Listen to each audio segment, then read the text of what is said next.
Hi எல்லாருக்கும் வணக்கம். இன்றைக்கி நம்ம என்ன பார்க்க போகிறோம்னா ஒரு குட்டி விளாக் தான்.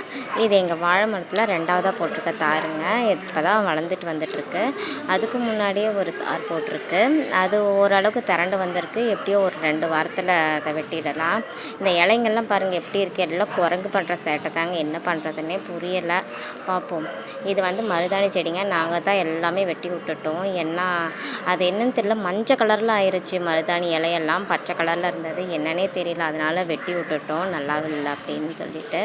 இப்போ தான் மறுபடியும் துளிர்க்க ஆரம்பிச்சிருக்கீங்க பாருங்கள். கொஞ்சம் கொஞ்சமாக வெட்டின இடம்லாம் கொஞ்சம் கொஞ்சமாக துளிர்த்து விட்டுருக்குது. வளரும் போதாவது பழையபடி பச்சை கலரில் வருதான்னு பார்ப்போம்.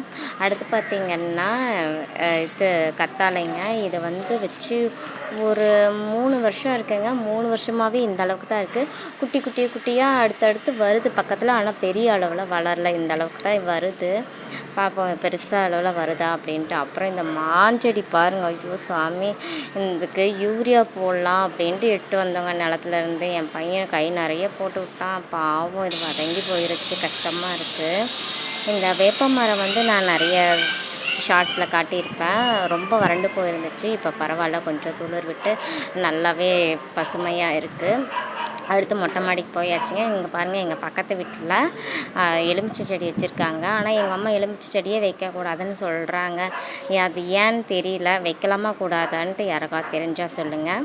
எங்கள் வீட்டு மொட்டை மாடியில் கையோட துணியை மடிச்சிட்டு போயிடலாம் அப்படின்னு வந்தாச்சுங்க. ஏன்னா நான் துணி அப்படியே கொண்டு போய் வச்சுட்டேன்னு வச்சுக்கோங்களேன், எப்படி 2-3 நாள் ஆயிரும் அதை மடிக்கிறதுக்கு. சரி, கையோடு மடிச்சிட்டே போயிடலாம் அப்படின்ட்டு தான் மடிச்சிட்ருக்கேன். இங்கே எங்களுக்கு பக்கத்துலேயே இந்த முருங்கை மரம்லாம் இருக்கிறதுனால பிரச்சனை இல்லைங்க. ஏன்னா பக்கத்தில் நிறைய செடி கொடி இருக்குது. இப்போ காட்டினேன் இல்லைங்களா, இது எலுமிச்சை செடி அவங்களும் தருவாங்க. இந்த முருங்கை செடியில் இருக்கிறதும் குளிர் தருவாங்க. அதனால் காசு கொடுத்து வாங்கணும்னு அவசியம் இல்லை எங்களுக்கு. அந்த வகையில் ஓரளவுக்கு பரவாயில்லைங்க. இன்றைக்கி கிளைமேட்டு ரொம்பவே நல்லா இருந்தது. ஒரு 4:30 மணி போல் தான். உங்கள் ஊர்லலாம் எப்படி?